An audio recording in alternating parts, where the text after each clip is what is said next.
तो पिछली बार हमने सुना कि रघुनाथ दास जो महाप्रभु के अनन्य भक्त है, उनके पिता बहुत बड़े राजा है, जिनकी बहुत आयामी आमदनी है ना, जिनका नाम है गोवर्धन दास। तो इतनी संपत्ति, इतनी धन, इतने वैभव को छोड़कर उन्होंने श्री वृंदावन का वास किया, है ना। तो उससे आगे हम देखते हैं कि वो प्रतिदिन क्या भोजन लेते थे। कौन कौन था उस समय? हाँ, ओके। उसके पश्चात जो कदम के पत्ते का दोना बनाकर उसमें क्या करते थे? छाछ भरते, है ना।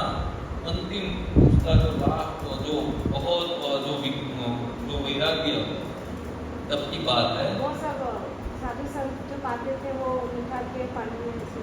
हाँ, उसके बाद क्या करते थे कि खाली छाछ पीने लगे। अब तो वो भी नहीं, है ना, खाली छाछ थोड़ा, और वो भी कितनी छाछ?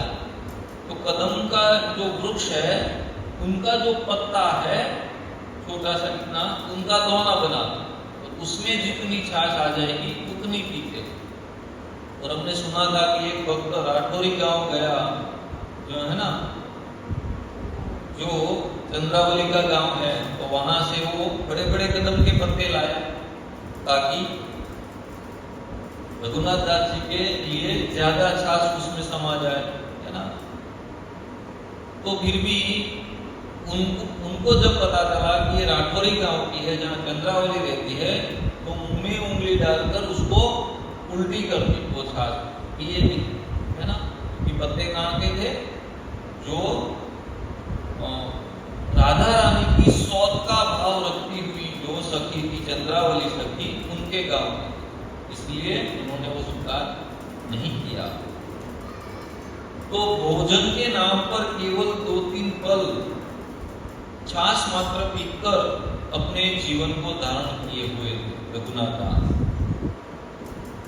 तो इनके विषय में यह दोहा अति प्रसिद्ध है। कहते हैं कि भजन रसिक रघुनाथ जी, भजन रसिक रघुनाथ जी क्या किया करते थे? भजन ही किया करते, है ना। भजन के बहुत ही रसिक थे रघुनाथ जी। राधा कुंड निवास, कहाँ पे निवास करते थे? राधा कुंड पे निवास करते थे। अपने लास्ट जो अंतिम समय में अपने जीवन के, नौन तक ब्रज को लियो और नहीं कुछ खास, है ना। कि ब्रज में ही, ब्रज का ही आश्रय लिया, उसको और कोई आस नहीं, और कोई इच्छा नहीं, है ना। तो यह नित्य भगवान को 1000 दंडवत करते थे रघुनाथ जी। भगवान को कितने दंडवत करते थे?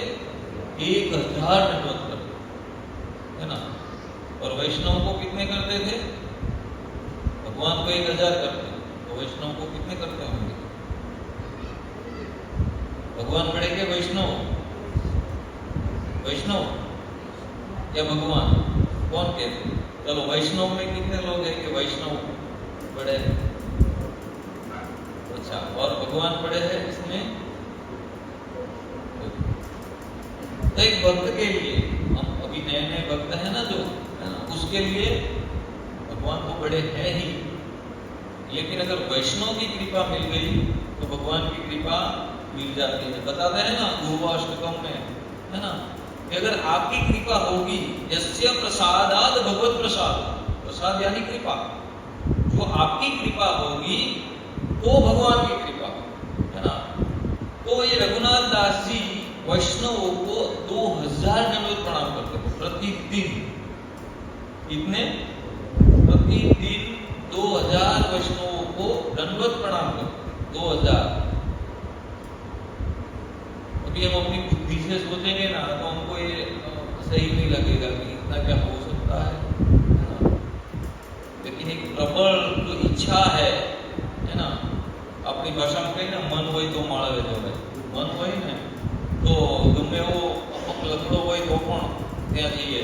અને ભારતની એક છોકરી છે, એના શરીરમાં લગભગ 64 ફ્રેક્ચર થયા હતા, પગ કપાઈ ગયો છે, અને છતાંય તે એવરેસ્ટ વગેરે મોટા મોટા શિખરો પર કદાચ તમે એમની વિશે સાંભળ્યું. તો મનની મક્કમતા कोई पण वस्तु થઈ શકે. तो दंडवत प्रणाम प्रति भगवान को 1000 दंडवत प्रणाम करते थे और वैष्णव को नित्य 2000 दंडवत प्रणाम करते. हमने अभी तक पूरे 2000 नहीं किए होंगे, है कोई इतने सालों में किए 2000 दंडवत प्रणाम वैष्णव को. तो और क्या करते थे? क्या पूरा दिन यही करते थे क्या? दंडवत प्रणाम नहीं, नित्य भगवान के 1 लाख श्री हरि नाम का जप किया. 1 लाख नाम जप, भगवान के 1 लाख नाम. सोते ही नहीं थे, है ना, 1-2 घंटे बस सोते हैं, और वो भी अपने शरीर को कोसते हैं कि ये शरीर तो कैसा है, इससे बदन में कुछ हो नहीं रहा, नींद की ही बड़ी है. 2 घंटे सोने वाला व्यक्ति अपने शरीर को कोसता है कि तू वजन नहीं कर रहा, तेरी वजह से वजन नहीं हो रहा. और हम अपने आप को देखें, देखो ये वैष्णव के जो जीवन चरित्र है, उनका गुणगान करने का या उनको सुनने का, है ना, उनके ऊपर चर्चा करने का क्या फल, क्या मिलता है इससे, है ना. तो इससे ये मिलता है कि हमें उसके जैसे गुण, हमें उसके जैसा स्वभाव आने की चेष्टा होगी, आने का प्रयास होगा. सुनेंगे ही नहीं तो कैसे मालूम पड़ेगा कि हमें क्या कमी है? वो लोग कितनी अच्छी, कितनी कठिन भक्ति कर गए, है ना. तो उसको सुनने से, उसके साथ रहने से उसके जैसा स्वभाव आए, उसके जैसे गुण हमारे अंदर आएंगे. इसलिए हमें बार-बार वैष्णव के बारे में सुनना चाहिए, है ना. तो अहर्निश श्री राधा कृष्ण की मानसी सेवा में लगे रहते. मानसी सेवा, मन में जो सेवा होती है, मानसी सेवा, है ना. कि अभी शरीर ऐसा हो गया था, जीर्ण हो गया था, वृद्ध हो गया, तो मानस में, मन में भगवान की सेवा कर रहे, राधा कृष्ण की युगल स्वरूप की. तो एक प्रहर श्री गौरांग महाप्रभु की लीलाओं का वर्णन करते, और तीनों समय श्री राधा कुंड में नित्य स्नान करते और व्रजवासियों का आलिंगन द्वारा सत्कार करते. व्रजवासी को क्या करते? आलिंगन करते और दंडवत करते. तो एक बार वृद्धावस्था के कारण उनका शरीर अत्यंत शिथिल हो गया, तो भी वो दंडवत के नियम में शिथिलता नहीं आने, तो भी वो वैष्णव को देखे तो दंडवत किए बिना रहते नहीं, है ना. जैसे अभी वर्तमान में भी आपने देखा होगा कई वर्तमान आचार्यों को, गुरु महाराज श्रीओं को, कि वो अपने शरीर से इतने अशक्त है, फिर भी वो भगवान को प्रणाम करने में या वैष्णव को प्रणाम करने में वो चूकते नहीं, है ना. मैंने खुद देखा है अपने गुरु महाराज को भी. तो परिणाम यह हुआ कि दंडवत तो कर देते हैं, लेकिन उससे बाद में उठ नहीं सकते. तो उठना सरल है, साहजिक है गुरुत्वाकर्षण बल से, लेकिन बाद में एक बार दंडवत किया, बाद में उठने में कठिनाई होती थी, उठ नहीं पाए.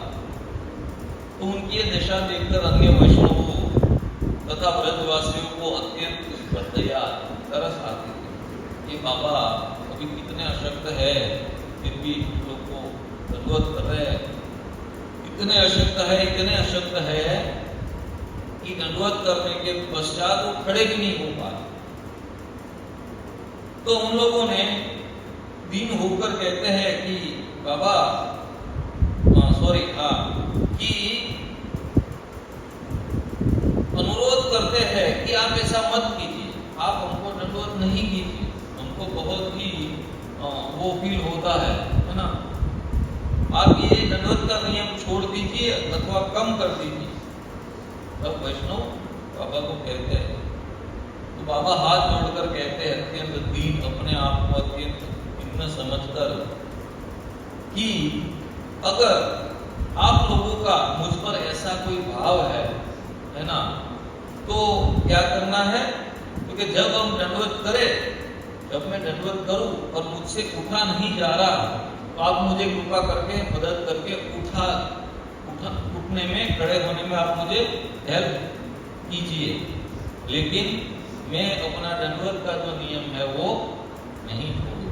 देखो क्या कहते हैं कि अगर आपको तरस आ रहा है, आपको दया आ रही है, मुझ पर भाव आ रहा है, तो आपको क्या करना है, दंडवत तो मैं करूंगा ही, है ना, लेकिन खड़ा होने में मेरी मदद कीजिए, मैं अपने शरीर से खड़ा नहीं हो पा रहा, है ना।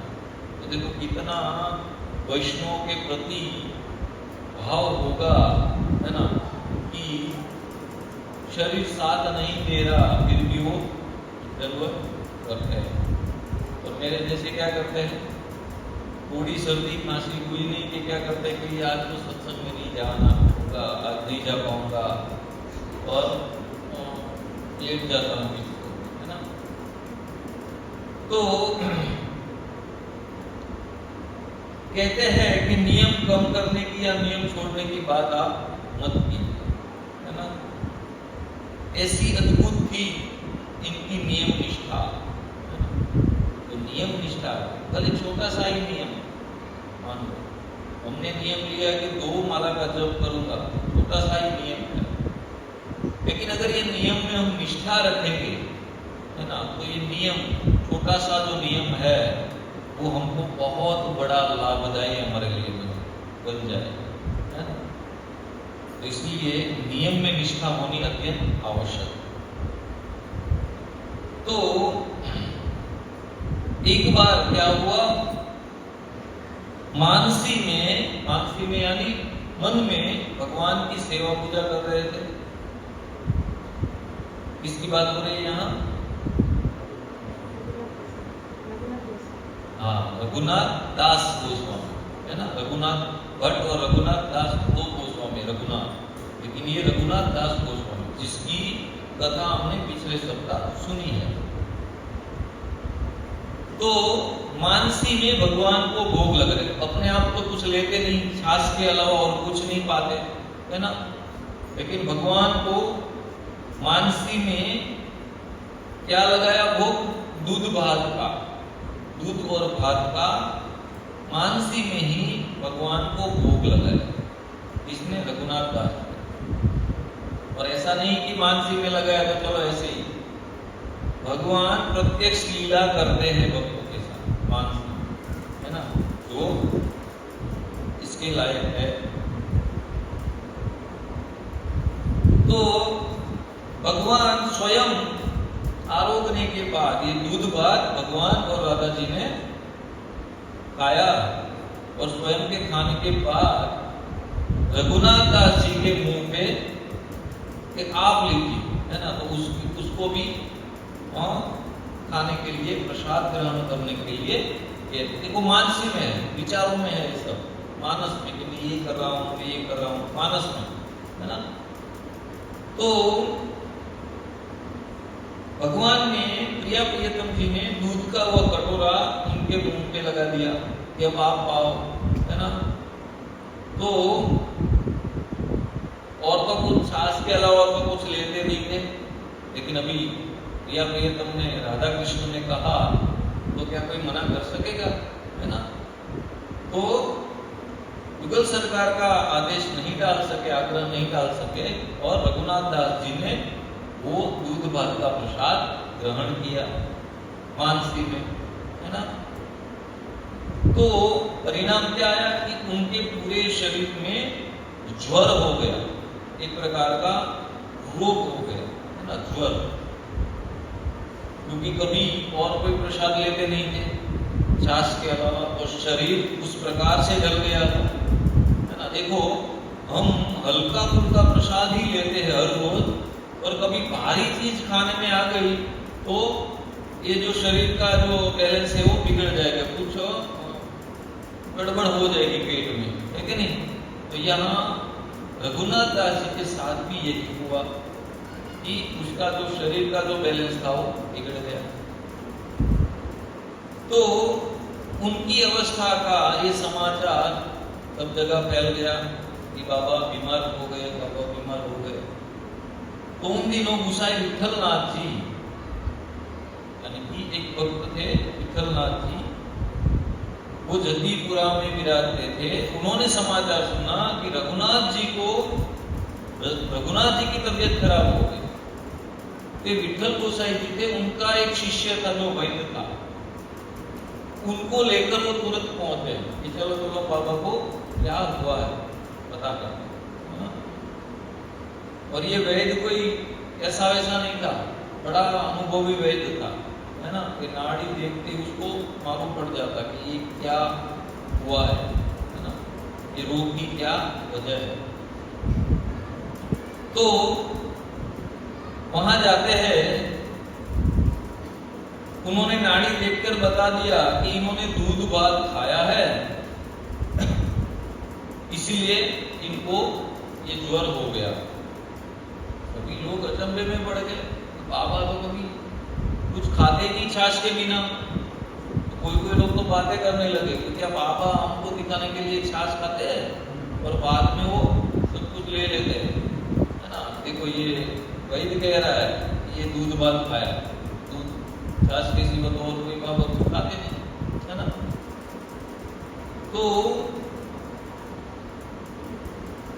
कोई लोग बोले कि बाबा वैद्य जी, हमारा बाबा तो सिर्फ छाछ ही पीता है और कुछ लेता ही नहीं, आपको कुछ गलत फहमी हुई है ना। और छाछ भी कितनी थोड़ी सी, वो भी ज्यादा नहीं पीते, तो दूध भात की तो बात ही आप छोड़ दो।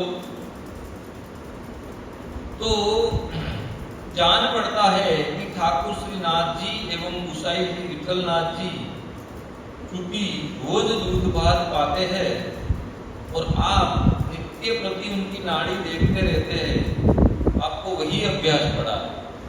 इसको कहते हैं वैद्य जी को। क्या आपको वही लग रहा है कि ठाकुर जी रोज दूध भात पाते हैं और ये गोसाई जी आपके गुरु विठलनाथ जी है वो भी दूध भात पाते हैं और आप उनकी नाड़ी ही देखते हो क्योंकि उनके वेद हो, तो आपको वैसा ही लगता है सब में कि ये दूध भात पाते, ये भी दूध भात पाते, ये भी दूध भात पाते, है ना। तो लोगों ने विरोध किया कि नहीं, आपका जो अनुमान है वो गलत है। तो तब वैद्य जी आवेश में आकर कहते हैं, है ना, एकदम अपने ज्ञान पे जो कॉन्फिडेंस है वो तो बोलेगा ना, नहीं मैं ही सच्चा हूं, आप देख लो, कुछ भी प्रयोग करके देख लो।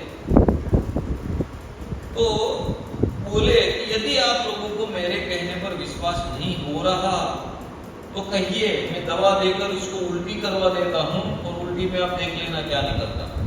कौन कहता है? वैद्य जी कहते हैं, है ना, कि इनके पेट से प्रत्यक्ष दूध भात निकलेगा।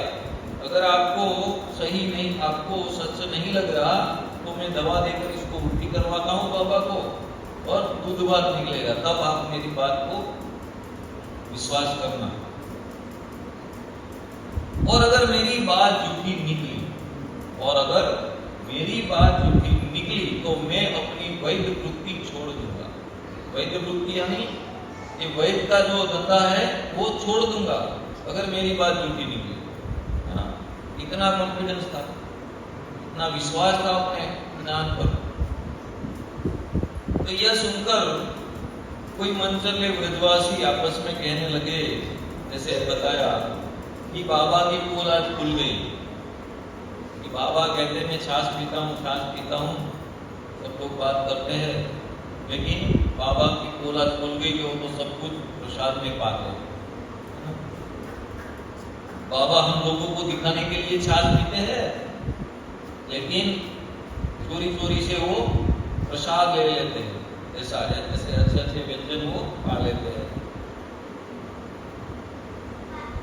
तो रघुनाथ दास जी हंसने लगे। रघुनाथ दास जी क्या करने लगे? हंसने लगे। वेद जी और गांव लोग की बात सुनकर, है ना। और बोले, वेद जी आप आज आपको मैं मान गया। कौन बोले? रघुनाथ दास जी बोलते हैं कि आपके ज्ञान को मान गए, है ना, कि आपका शारीरिक विषयों में ही ज्ञान है ऐसा नहीं, मन के विषयों में भी आपका प्रवेश है, मैं आपको मान गया। लगता है जिस भाव देश में यानी मानसी में, है ना, जिस भाव में, प्रत्यक्ष तो लिया नहीं, निवाला लिया और दूध चावल खाया, प्रत्यक्ष तो लिया नहीं, मानसी में, विचारों में, है ना, लिया भगवान के द्वारा। और भाव देश में मैंने दूध भात पाया है, और उसी देश के आप रहने वाले लगते हो कि आप मेरे भाव को यानी कि मन को जान के कि मन से मैंने दूध भात पाया है, तो आप उस मन से पाए हुए दूध भात को भी आप पकड़िए, है ना। मन से पाए हुए दूध भात को भी आपने पहचान लिया। और क्यों ना हो, उसका बखान कर रहे हैं कि क्यों ना हो ऐसा, क्यों नहीं पकड़ पाएंगे आप, क्योंकि आप श्री गुस्साई विठलनाथ जी के कृपा पात्र जो ठहरे, आपको तो सब ज्ञान होगा ही। तो इसके बाद श्री रघुनाथ दास जी अपनी मानसी की बात है कि ऐसे ऐसी मैंने भगवान को दूध भात पवाया, बाद में भगवान ने भी मुझे आग्रह किया तो मैं उस आग्रह का मना नहीं कर पाया, और मैंने भी वो मानसी में दूध भात ले लिया, उसकी वजह से मेरे शरीर को ज्वर हो गया। देखो कितनी प्रबल भक्ति होगी कि मानसी में जो पाया है ना, मानसी में जो पाया है वो प्रत्यक्ष होकर सामने आया है ना। अगर हम मान लो कि मानस में सोच ले कि आज हम सत्संग सुने हैं, सत्संग सुनने आए भगवान का, घर को लॉक करके, अगर ऐसा हो जाए कि जैसे ही सत्संग सुन के हम घर पे जाए, घर का दरवाजा खोले तो सामने रुपयों से भरी बैग पड़ी हो, है ना। और मान लो आप घर पे गए और सचमुच में ऐसा हो गया तो कैसा होगा? एकदम प्रत्यक्ष, है ना। तो यहाँ भक्तों का और भगवान का प्रत्यक्ष मानसी में जो लीला है वो प्रत्यक्ष लीला, ऐसे नहीं कि खाली सोच है, विचार है, कल्पना है, ऐसा नहीं, प्रत्यक्ष आदान प्रदान है भगवान का भक्तों। और ऐसा भी नहीं कि भक्तों के साथ ही ऐसा होता है, भगवान के साथ भी ऐसा होता है ना। जगन्नाथपुरी के बाजू में आलारनाथ करके भगवान है, कृष्ण का स्वरूप, पूरी कथा तो में नहीं अभी माइंड में। तो उनके भक्त ने मानसी में उसको गरम गरम खीर पवा दी, मानसी में भोग लगाया, गरम गरम एकदम उतारी, और बाद में एकदम ध्यान नहीं रहा कि इतनी गरम खीर भगवान को नहीं, तो गरमा गरम। और भगवान ने जैसी वो खीर ली तो अपना अंग पर हुआ, तो क्या हुआ? उसके अंग पर वो चाटे पड़ गए। जो गरम गरम कोई पदार्थ गिरता है और शरीर में जो जलन होती है, ऐसा नहीं कि भक्तों के साथ ही, भगवान के साथ भी ऐसा होता है। भगवान भी एकदम प्रत्यक्ष लीला, जैसे भक्त उसको पवाते हैं भगवान वैसे ही उसका स्वीकार करते हैं। वरना भगवान चाहे तो ऐसा नहीं कर सकते थे कि वो भक्त ने भले ही गर्मा गर्म दे दिया, है ना, लेकिन भगवान तो कुछ भी कर सकते हैं। अपने पास जब आया तब वो एकदम नॉर्मल हो गया, खाने लायक हो गया, वैसा भी तो हो सकता है।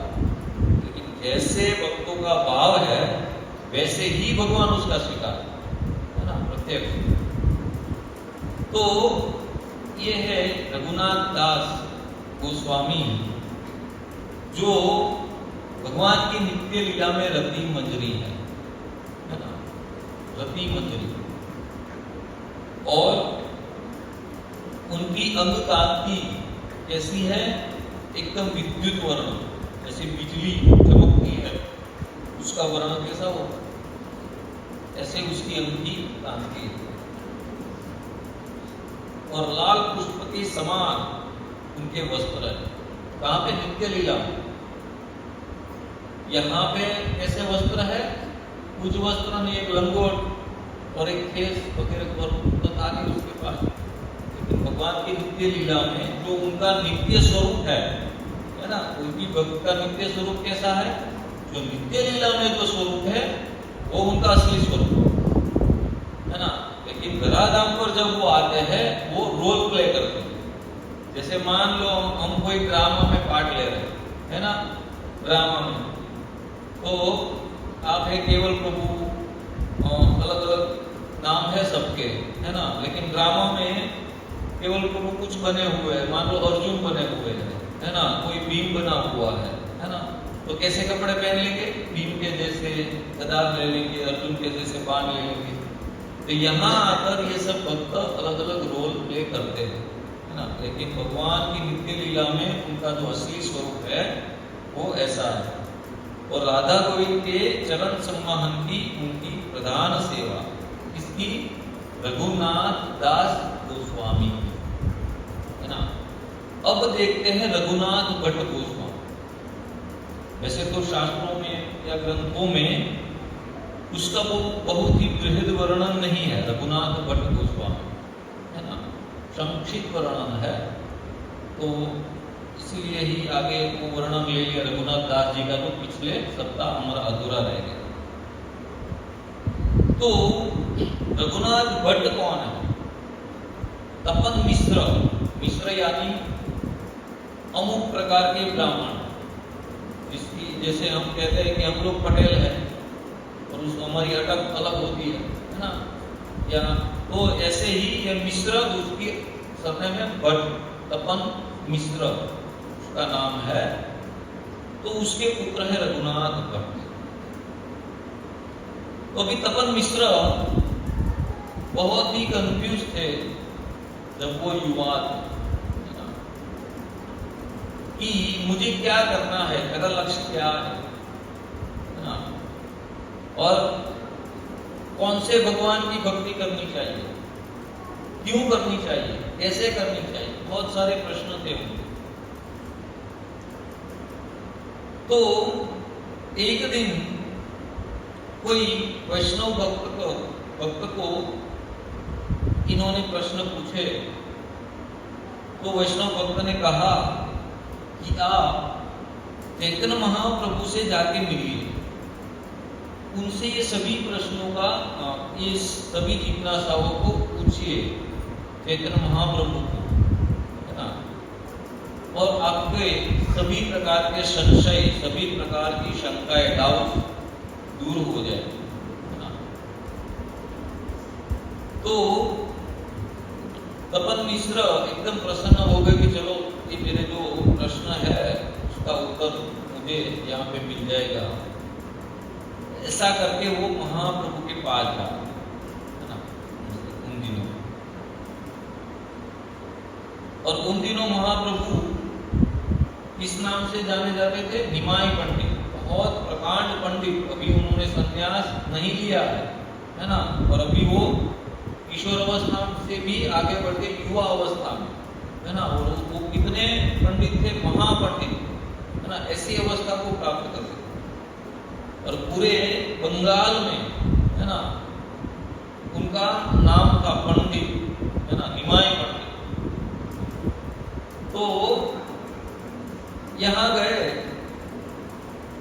और उनसे मिलते हैं और जाके जिज्ञासा करते हैं कि महाप्रभु मुझे अपने जीवन के लक्ष्य के बारे में बताओ, एक मनुष्य को क्या, एक मनुष्य का लक्ष्य क्या होना चाहिए, अगर कोई भगवान है तो वो कौन है, और मैं कैसे उनकी प्राप्ति कर सकता हूं। ऐसे ऐसे उन्होंने प्रश्न पूछे चैतन्य महाप्रभु।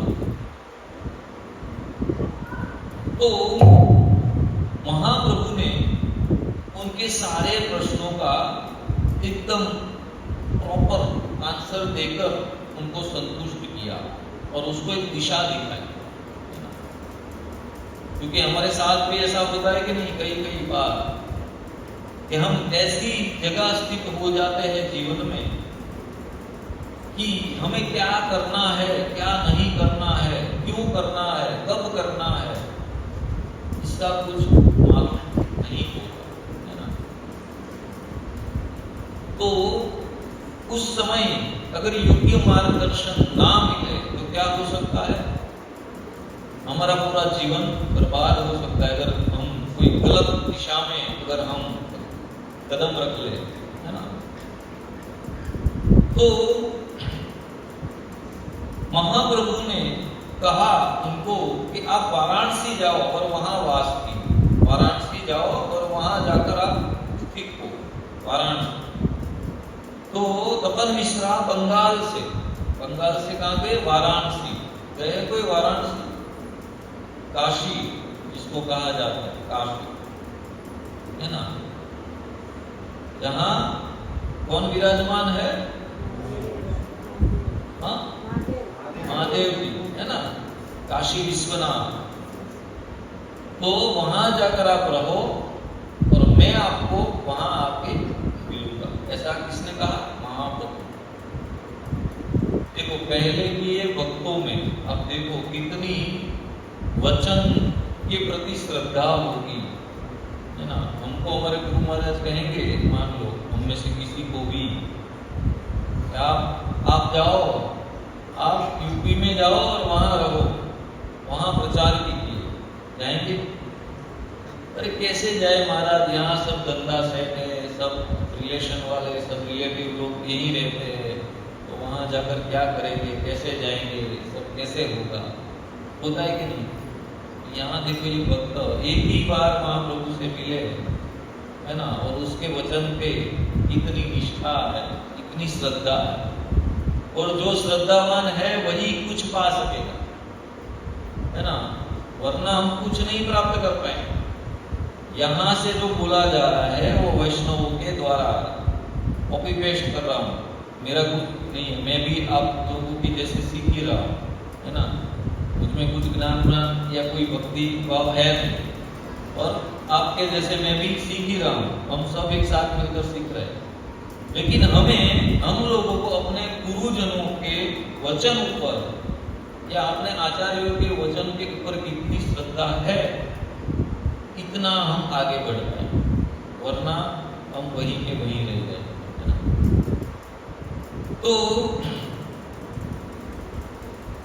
अभी प्रश्न होता है कि नवद्वीप धाम है ना, वृंदावन से अभिन्न है, जैसे वृंदावन है वैसे ही नवद्वीप है ना, बंगाल में स्थित है। तो महाप्रभु अगर चाहते तो कह सकते कि आप कहाँ रहो, नवद्वीप में रहो, वृंदावन जाओ, है ना, वाराणसी जाने को कहा, है ना। क्यों ऐसा कहा होगा महाप्रभु, वाराणसी, है ना। तो उसके पीछे भी महाप्रभु के कई रीजन होते हैं, क्योंकि वाराणसी, है ना, जगन्नाथपुरी से या बंगाल से वाराणसी जाएंगे तो बीच में क्या पड़ता है, झारखंड आदि एकदम जो पिछड़े हुए जो प्रदेश थे उस समय वो पड़ते, है ना।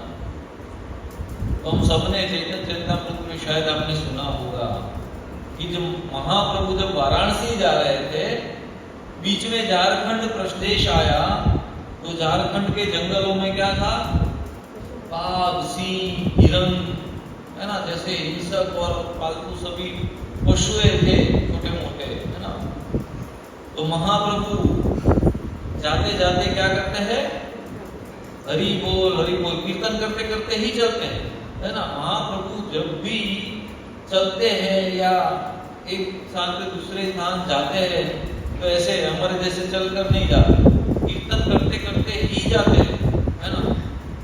तो उस झारखंड के जंगलों में क्या हुआ, जो हिरण है और जो बाघ है वो दोनों भी अपने हाथ खड़े करके क्या करते हैं, हरि बोल हरि बोल हरि बोल हरि बोल।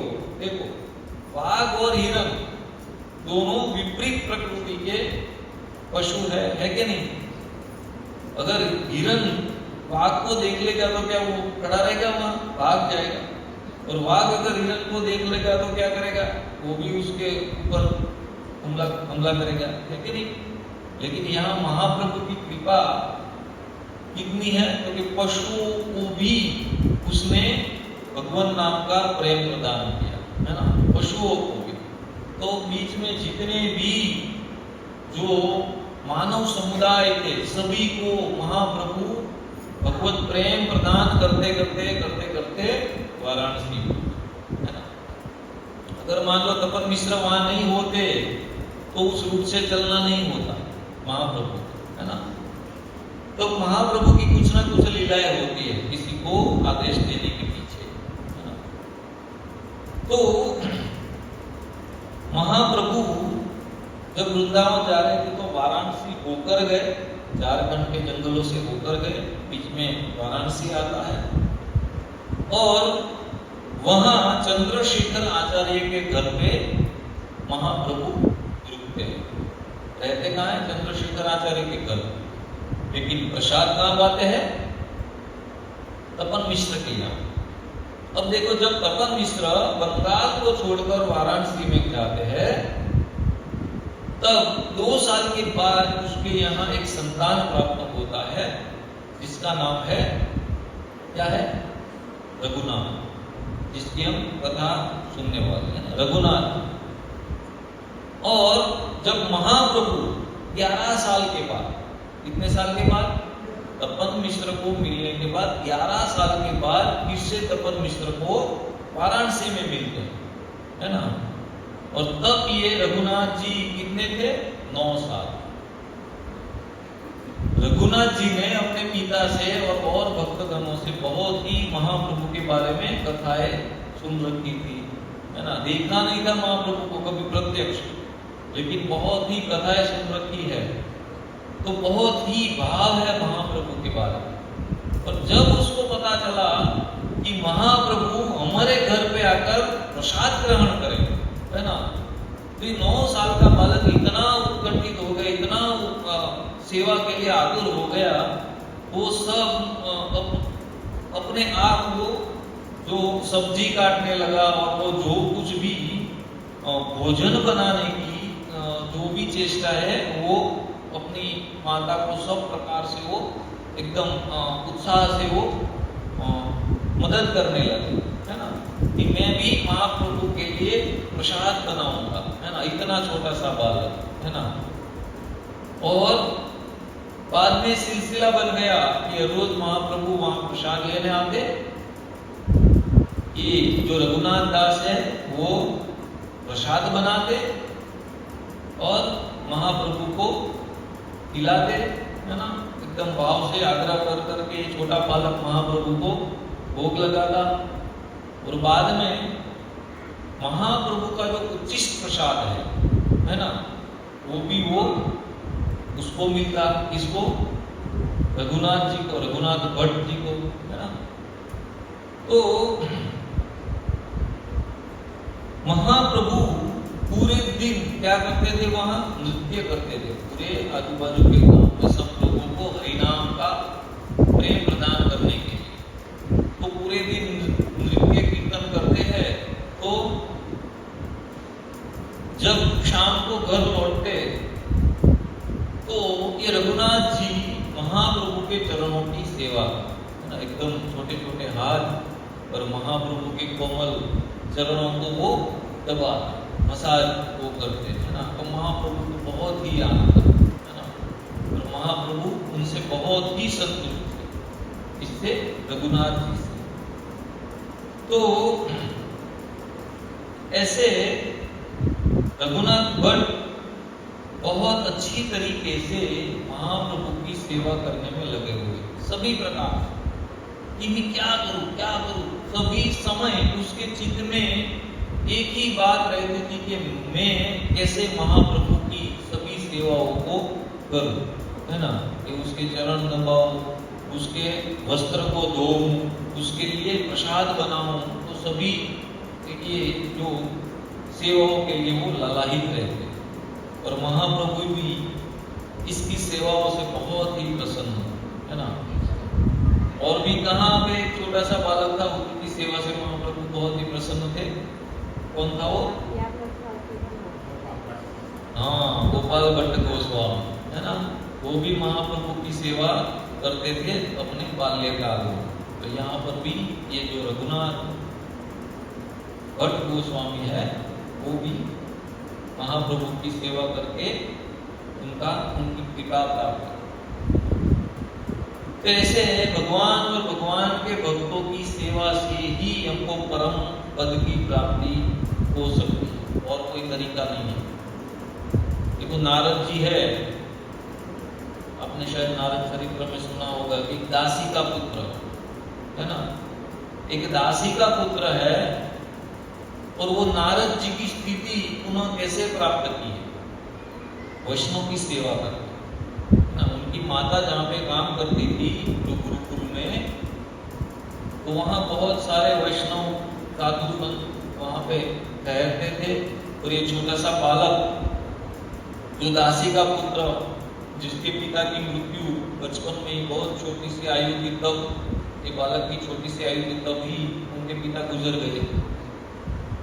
तो ये सब साधुओं की वैष्णवों की सेवा करता था, और उसका बचा हुआ उचिष्ट प्रसाद के रूप में ग्रहण करता था, और उसी का ही फल स्वरूप उसको नारद जी की स्थिति, नारद कोई ऐसा वैसा पद नहीं है ना, ऐसे वैसे भक्त नहीं है। हमारे टीवी सीरियलों या गुजराती फिल्मों में उसको बहुत ही अलग तरीके से उसको दिखाया गया है, लेकिन नारद जी तत्व तो बहुत ही ऊपर के लेवल का है ना। आज जो कोई भी वैष्णव या जो कुछ भी भक्ति है ना पृथ्वी पे, वो सभी नारद जी के आभारी है। अगर नारद जी ना होते तो कोई भी भगवान का नाम नहीं लेगा, क्योंकि आज जो महान ग्रंथ है श्रीमद् भागवतम है ना, वो किसने प्रदान किया? वैसे देखे तो व्यासदेव जी ने, लेकिन व्यासदेव जी को ये सब ज्ञान किसने दिया? नारद जी, है ना। तो ये नारद जी के पास सिर्फ जानकारी थी ऐसा नहीं था, उसके ज्ञान में या उसके जीवन में था ये भक्ति का भाव, है ना। पहले तो कृष्ण ने किसको दिया? कृष्ण, ब्रह्मा, नारद, व्यास, मध्व, पद्मनाभ, कुमारी, अक्षोभ्य। आप भगवत गीता में पढ़िए, हमारी गुरु शिष्य परंपरा कि कृष्ण ने एक ज्ञान किसको दिया, है ना। कृष्ण ने एक ज्ञान ब्रह्मा जी को दिया, ब्रह्मा जी ने एक ज्ञान नारद जी को दिया, लेकिन नारद जी के जितना भक्ति भाव ब्रह्मा जी अपने में प्रकट नहीं कर पाए। आप देखिए, नारद जी के जितने, नारद जी में जो भक्ति का भाव है वो ब्रह्मा जी में नहीं है ना। वरना सबसे पहले तो उनको मिला था, ब्रह्मा जी को, है ना? तो इसलिए नारद जी बहुत ही ऊपर के लेवल में सभी वैष्णवों के आराध्य है ना।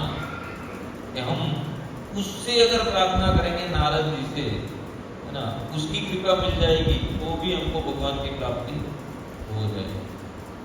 तो अब गोपाल भट्ट गोस्वामी जब महाप्रभु पुरी में वास कर रहे हैं, तब एक बार रघुनाथ दास जब महाप्रभु जगन्नाथपुरी में वास कर रहे थे, तब रघुनाथ भट्ट उसके दर्शन को जाने के लिए लालायित होते, माता पिता की अनुमति लेकर वो कहाँ जा रहे हैं? जगन्नाथपुरी। तो जब जगन्नाथपुरी की ओर जाने लगे, उस समय कोई वाहन व्यवहार तो था नहीं, पैदल यात्रा होती थी। तो उसके साथ एक और व्यक्ति जुड़ गया, है ना। उसका नाम था रामदास विश्वास, रामदास। तो वो भी उनके साथ साथ चलने लगा, और सदा वो राम का नाम जपता था। इसका राम में उनकी अनन्य निष्ठा रामदास, है ना, राम का नाम जपता है, लेकिन थोड़ा बहुत मायावादी भी था। मायावादी यानी मालूम है किसको मायावाद किसको कहते हैं? थोड़े पैसे के हाँ? हाँ, निराकार को जो मानता, ओके सही है। और कोई मायावाद यानी, देखो ये बहुत अच्छा टॉपिक है, हमको ये जानना चाहिए मायावाद क्या है ना, कि मायावाद यानी बहुत सारे उसके तत्व है कि जो निराकार को भगवान मानता है कि भगवान शून्य है, भगवान कोई स्वरूप नहीं है ना, ये भी मायावाद है। या कोई ऐसा मानता है कि नहीं हम भी अगर एकदम प्रबल शक्तिशाली बन जाएंगे तो हम भी भगवान बन सकते हैं, है ना, ऐसा भी कोई मानने वाला है तो उसको भी मायावाद कहा जाता है ना। बहुत बहुत सारे अर्थ है, तो ये भी थोड़े मायावादी प्रकार के राम भक्त है ना, कि शायद ऐसा मानते थे कि मैं भी अगर भक्ति की पराकाष्ठा में पहुंच जाऊं तो मैं राम बन सकता हूं या उसके जैसा बन सकता हूं, ऐसा कुछ। तो रघुनाथ जी को कहते हैं ये कि आप ब्राह्मण है ना, और मैं कैसा हूं? शूद्र हूं, तो आप मुझे अपनी सेवा करने का अवसर प्रदान कीजिए। आप भी जगन्नाथपुरी जा रहे हो, मैं भी पुरी जा रहा हूं, साथ साथ ही तो चलना है, तो आपको ब्राह्मण है और ब्राह्मण की सेवा करना हमारा कर्तव्य है, तो आप मुझे ये अवसर प्रदान कीजिए कि मैं आपकी सेवा करता हूँ, हम दोनों जगन्नाथपुरी पहुंच जाए। तो यहाँ रघुनाथ दास जी को एकदम अमानी ना मान देना थे, है ना, उसको कोई सेवा की जरूरत नहीं थी, है ना, और अपने आप को निम्न समझते थे कि नहीं मैं कोई सेवा के लायक नहीं हूँ, है ना, और आप भी तो भक्त है, आप भी तो जगन्नाथपुरी जा रहे हो, तो मैं क्यों आपसे सेवा सकता है। तो बहुत ही प्रयास करके लास्ट में कहते हैं कि नहीं आप तो ब्राह्मण हो और मैं शूद्र हूँ, तो आप मुझे आपकी सेवा करने का अवसर दीजिए, है ना। तो बहुत ही प्रयास करने के बाद रघुनाथ भट्ट थोड़ा बहुत माने कि चलो ठीक है, आप ऐसा कीजिए, मेरा सामान है, सामान में तो और कुछ था नहीं, थोड़ा बहुत था, उसको बुरा नहीं लगे इसलिए कह दिया कि आप ये सामान दो सकते हो मेरे लिए, आप मेरा सामान अपने कंधे पे ले लीजिए और हम दोनों आगे चलेंगे जगन्नाथपुरी की ओर। और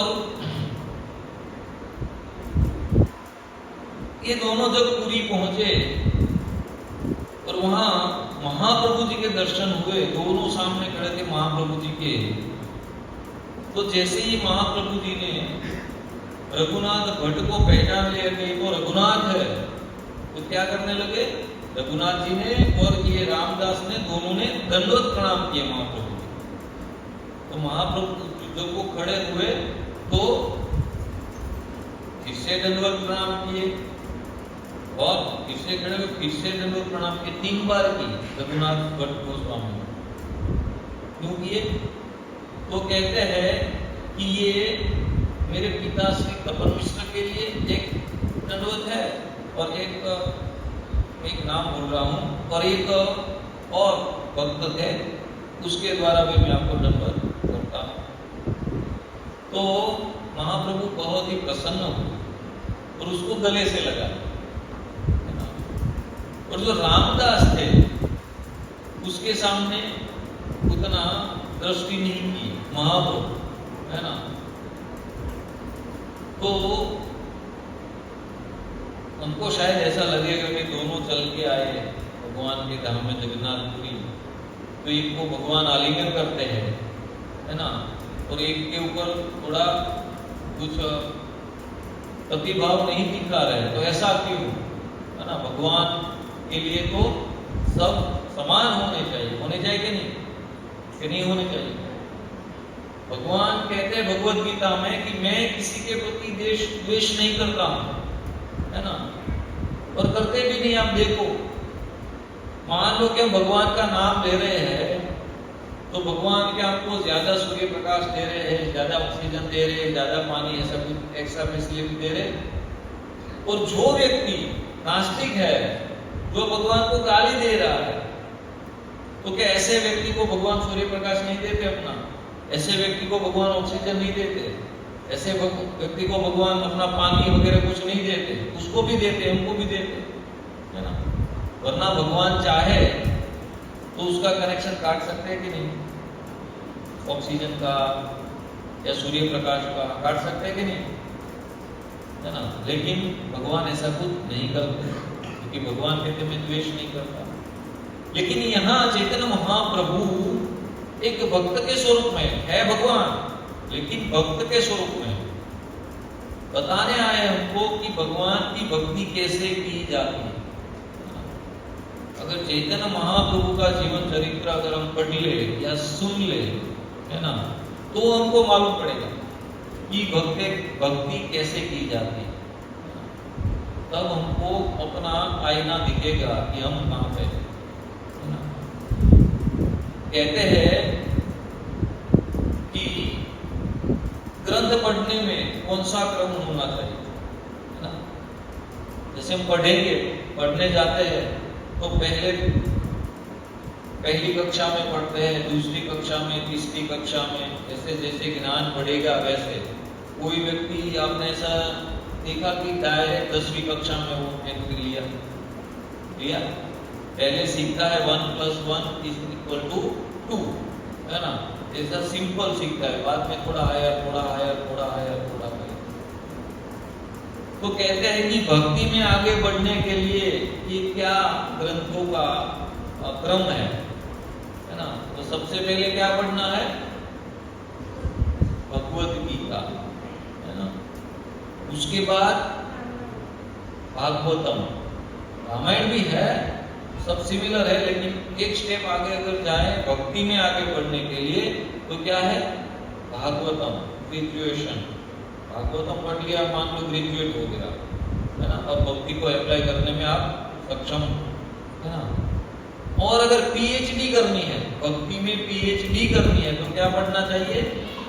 चैतन्य चेतन, है ना? एकदम हायर लेवल का जो भक्तिमय ज्ञान है वो चैतन्य चेतन। तो यहाँ पे रघुनाथ जी 8 महीना रुकते हैं। कहाँ पे? जगन्नाथपुरी में, जहाँ चैतन्य महाप्रभु विराजमान। तो चैतन्य महाप्रभु ने अपने सेवक गोविंद को सारी जिम्मेदारी दे दी कि ये इसको तुम, इसके रहने का, खाने का बंदोबस्त तुम करो। और महाप्रभु कहते कि अब ठीक है, अब मुझे आनंद आएगा, तो आ गया ना, है ना? क्योंकि महाप्रभु को मालूम था कि रघुनाथ रसोई बहुत, यानी कि व्यंजन, यानी कि खाना बहुत अच्छा बना। तो महाप्रभु की जो भी भोग था, महाप्रभु के लिए जो भी व्यंजन थे, वो कौन बनाता? ये रघुनाथ जी बना। तो रघुनाथ जी के बनाए हुए व्यंजन इतने रसीले, इतने होते थे जैसे अमरूद जैसे, है ना? उसके अंदर अमरूद जैसा एक स्वाद रहता, है ना? उसकी बनाई हुई व्यंजनों में। तो महाप्रभु के लिए रघुनाथ जी प्रसाद बनाते थे और बाद में उसका उद्देश्य भी उसको मिलता था। तो बहुत अच्छी सेवा 8 महीने उसने की। बाद में एक दिन रघुनाथ जी को बुलाकर महाप्रभु ने कहा कि अब तुम घर जाओ। क्या कहा? अब तुम घर जाओ। तो रघुनाथ जी व्याकुल हो गए कि आप मुझे क्यों घर भेज रहे हो? क्या मेरी सेवा में कोई क्षति हो गई मुझसे? क्या कोई गलती हो गई क्या? तो कि नहीं, ऐसा कुछ नहीं है, महाप्रभु कहते, लेकिन तुम घर जाओ। और 3 शिक्षाएं दी महाप्रभु, रघुनाथ भट्ट को 3 शिक्षाएं दी। पहली कि विवाह मत करना। इसको रघुनाथ भट्ट को कहा कि विवाह मत करना। जैसे पहले किसको कहा था? गोपाल भट्ट को, है ना? उनके पिता को कहा था कि इसका विवाह मत करा। और इसको भी क्या कहा? विवाह मत करो। वैसे रघुनाथ जी की कोई रुचि थी ही नहीं संसार में, है ना, विवाह में, ये कोई सांसारिक झंझट में। और दूसरा, माता पिता की सेवा। क्या कहा महाप्रभु ने? तुम घर जाओ, विवाह मत करना और माता पिता की सेवा करो। और तीसरा कि किसी शुद्ध वैष्णव से नियमित रूप से रोज भागवतम का श्रवण। क्या कहा? तीसरा, किसी शुद्ध वैष्णव से हर रोज प्रतिदिन भागवतम का श्रवण। 3 शिक्षाएं उसको दी। तो देखिए, कभी कभी कोई भक्त कोई संप्रदाय के ऊपर लांछन लगाते हैं कि इस्कॉन वाले क्या करते हैं कि बच्चों को ब्रह्मचारी बना देते हैं, है ना, ये हमसे छीन लेते हैं। माता पिता की ऐसी हो रहती है पूजा। लेकिन प्रभुपाद जी ने जो भक्ति मार्ग में जो हमको शिक्षाएं दी है, तो प्रभुपाद जी ने कभी ऐसा नहीं कहा कि ब्रह्मचारी बन जाओ, हमारे पास आ जाओ, है ना। प्रभुपाद जी कहते हैं हाँ, ब्रह्मचारी आश्रम बहुत ही अच्छा है भक्ति करने के लिए। ब्रह्मचारी आश्रम पुरुषों के लिए बहुत ही, कोई झंझट नहीं। मान शादी कर ली तो बहुत सारी जवाबदारियां, उसको झंझट नहीं कह सकते, लेकिन क्या है, जवाबदारियां बढ़ जाती है ना, कि संतान की, घर गृहस्थी की, और गृहस्थों की जवाबदारी बहुत है ना। बाकी के जो 3 आश्रम है, उन सभी आश्रमों की जवाबदारी गृहस्थों के ऊपर। ब्रह्मचर्य आश्रम, वानप्रस्थ आश्रम और संन्यास आश्रम, ये तीनों की जवाबदारी गृहस्थों की है ना। गृहस्थों को भोग करने तो मिलता है ना, लेकिन जितना आनंद लेते हैं उतनी जवाबदारी भी ज्यादा है। ब्रह्मचारियों के पास कोई जवाबदारी नहीं है। कोई ब्रह्मचारी होता है, कोई ब्रह्मचारी होता है तो उसको कहीं पर भी पैसे कमाने नहीं जाना पड़ेगा, है ना। कोई जिम्मेदारी नहीं कि शादी विवाह में हाजिरी देना है ना, स्नेह मिलन में जाना है, कुछ नहीं है कि नहीं। ब्रह्मचर्य में सब छुट्टी है। वहां तक कि कोई दूर के रिश्तेदार की मृत्यु भी हो गए तो भी उसका जाना आवश्यक नहीं होता, तो वो सभी बंधनों से मुक्त है ना। वैसे वानप्रस्थ यानी हाँ, 50 साल के बाद जो एकदम निवृत्त होते हैं अपने गृहस्थ आश्रम से, है ना। पहले तो क्या करते थे वो लोग, वन में जाकर भजन करते। अब तो ऐसा हो नहीं सकता। 50 साल के बाद क्या होगा, घर में ही रहेंगे, तो उसकी जिम्मेदारी किस पे आएगी? जो गृहस्थ बने हैं उनके बेटों के ऊपर, है ना। और तीसरे है सन्यास। समाज में जो भी सन्यासी है उनके ऊपर भी, क्योंकि ये तीनों जो आश्रम है उसमें कोई कमाने जाता नहीं। जाता है कोई सन्यासी, देखेंगे आप कि डायमंड की फैक्ट्री में काम करता है या फिर नहीं, कोई ब्रह्मचारी नहीं, कोई वानप्रस्थी नहीं, है ना। तो इन तीनों की जिम्मेदारी किसके ऊपर आ गई? गृहस्थों के।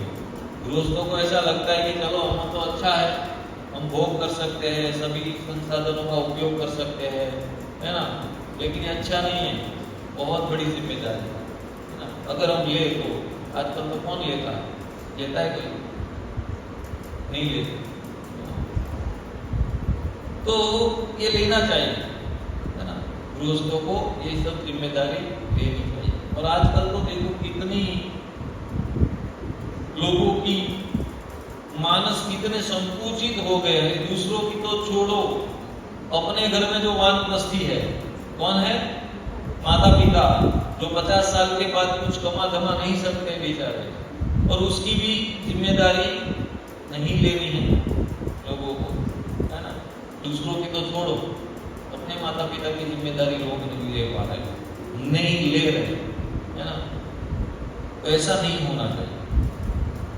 तो कुछ भी करके वो धोखे बहुत ही एकदम दुखी हो गए रघुनाथ भट्ट जी, रोने लगे, गिड़गिड़ाने लगे।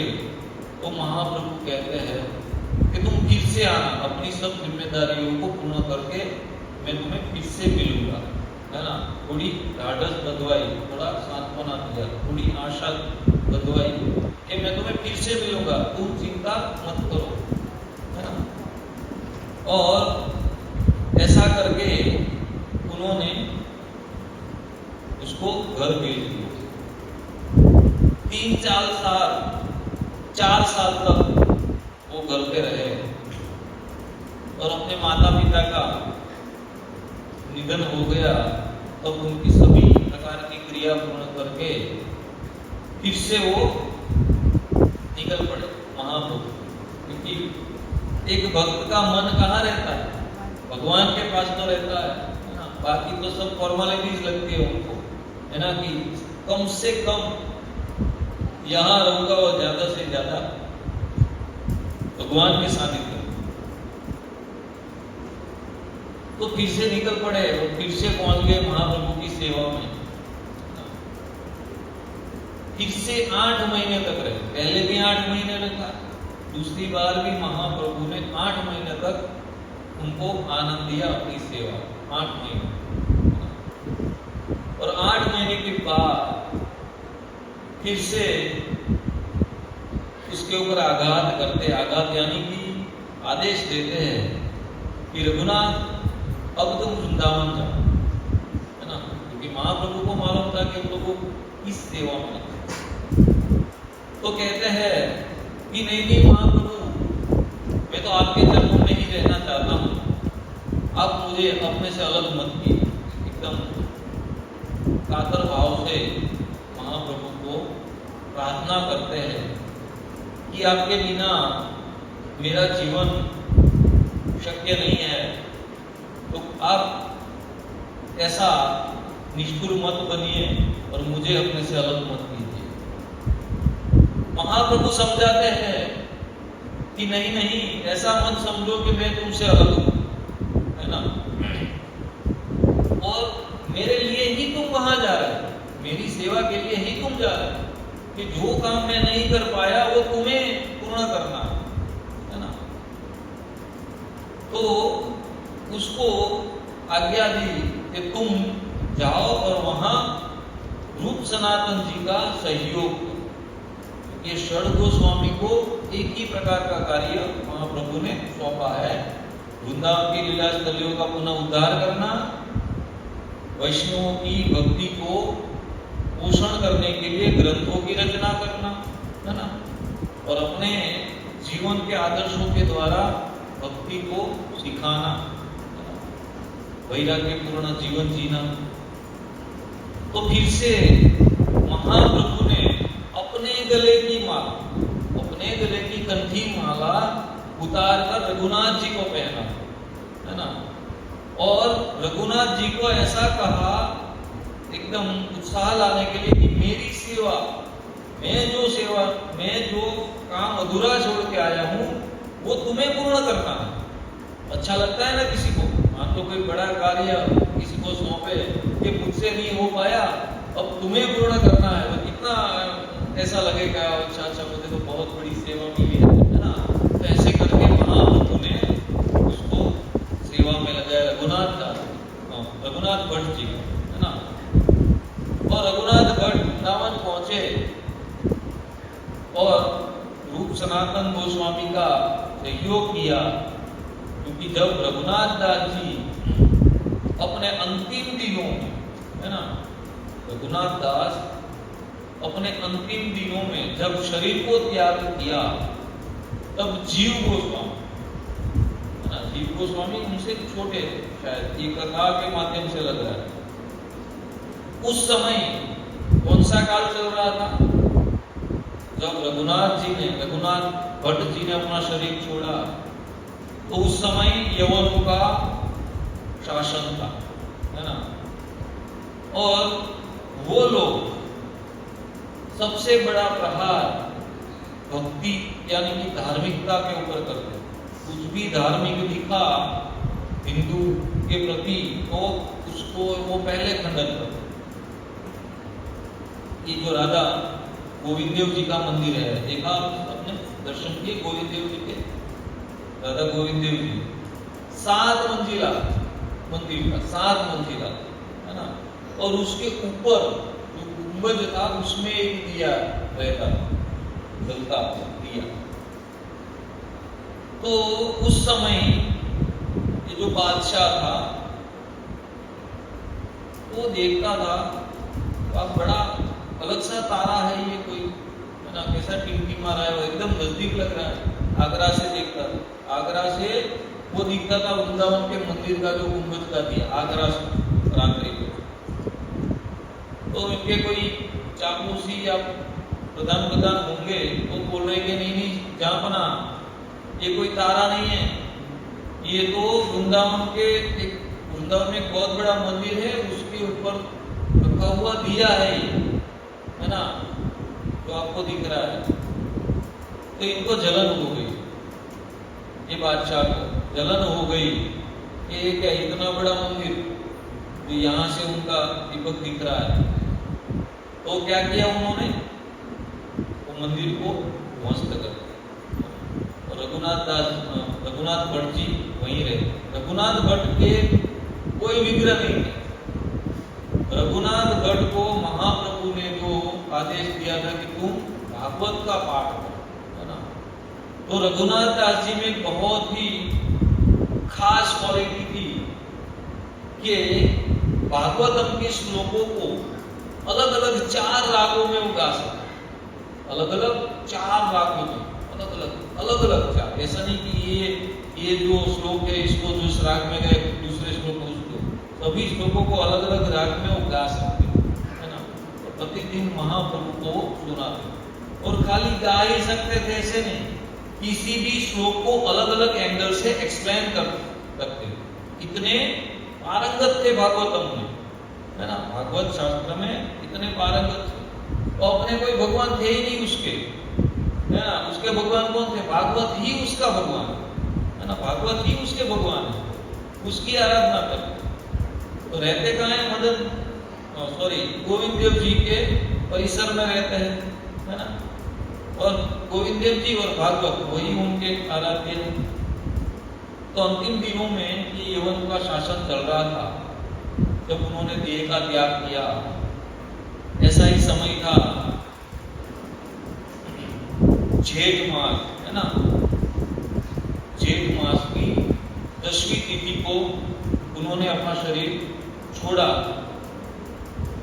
तो जीव गोस्वामी ने क्या कहा, क्या किया, जैसे गोस्वामी होते हैं उनकी समाधि हो, है ना। समाधि के अलग अलग प्रकार है, पुष्प समाधि है,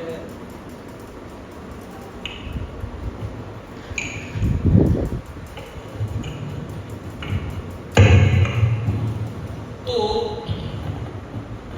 जीव गोस्वामी ने उसका समाधि संस्कार नहीं किया, लेकिन क्या किया, उसका अग्निदान संस्कार किया, ताकि मलेच्छ लोग, ये जो यवन लोग हैं, उसके शरीर, उसके दिव्य शरीर को कुछ हानि ना हो। उन दिनों ये लोग ऐसा किया करते थे कि जब भी किसी को, कोई बड़े भक्त है, आचार्य भक्त है, उसको जब भी समाधि होती थी तो इनके जो निगरानी रखने, इनके जो जासूस थे, उनका ध्यान रहता, और बाद में उस समाधि को खोदकर वो एकदम जो दिव्य शरीर है उसको एकदम हानि पहुंचाते थे, उसको दूषित कर देते थे, है ना। तो दूषित ना हो इसलिए जीव गोस्वामी ने उसका दाह संस्कार किया, और उसकी जो क्या कहते हैं, राख कहते हैं ना, क्या कहते हैं, हाँ, तो उसकी जो अश्मी राख है उसको समाधि में स्थापित किया, है ना। जो वृंदावन में 64 मठ की समाधि है, 64 गोस्वामी की, उनमें की एक समाधि है। और कई भक्त कहते हैं कि राधा कुंड में भी इनकी पुष्प समाधि है ना। तो ये है षड गोस्वामी में, हमारे टॉपिक में अंतिम गोस्वामी है रघुनाथ भट्ट गोस्वामी, है ना।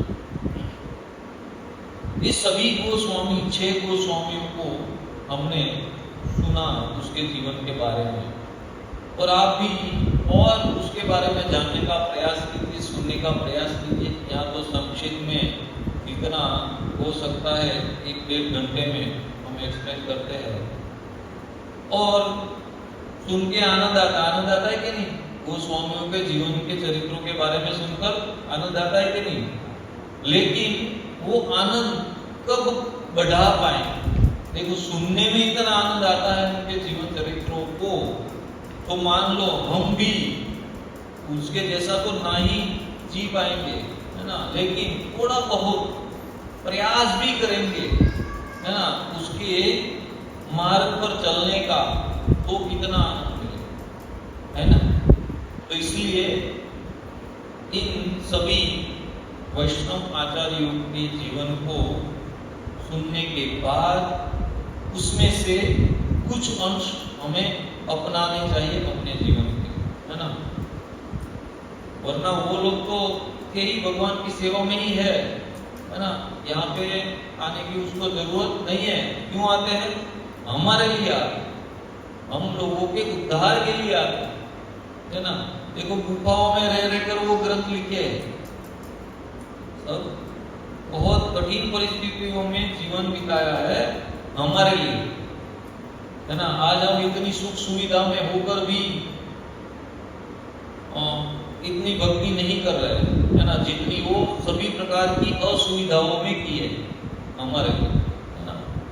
तो सभी गोस्वामियों के चरणों में हम प्रार्थना करेंगे कि आप सबकी थोड़ी थोड़ी कृपा हम प्राप्त कर पाए और अपने जीवन को भक्तिमय बना पाए, ऐसा आप सभी गोस्वामी गण हमें आशीर्वाद प्रदान, है ना। बोलिए षड गोस्वामी की जय, श्रील प्रभुपाद की जय, निताय गौर प्रेमानंदे। हरे कृष्णा कृष्णा कृष्णा हरे हरे, हरे राम राम राम हरे हरे, हरे कृष्णा कृष्णा कृष्णा हरे हरे, हरे राम राम राम हरे हरे, हरे कृष्णा कृष्णा कृष्णा हरे हरे, हरे राम राम राम हरे हरे। जगत गुरु श्रील प्रभुपाद की सभी भक्तों के लिए प्रसाद है जो हमारे जिग्नेश प्रभु ने प्रदान किया। जिग्नेश प्रभु टेलर आज નથી આવ્યા, તેમના માટે પણ આપણે હરે કૃષ્ણ મહામંત્ર દ્વારા એમનો આભાર વ્યક્ત કરીએ કે એમણે બધા આપણને બધાને પ્રસાદનો લાભ આપ્યો છે। હરે કૃષ્ણ કૃષ્ણ કૃષ્ણ હરે હરે, હરે રામ રામ હરે હરે। महाप्रसादे गोविंदे नाम ब्राह्मणे वैष्णवे, स्वल्प पुण्यं रतं राजन् विश्वासुनेव जायते। जय श्री कृष्ण चैतन्य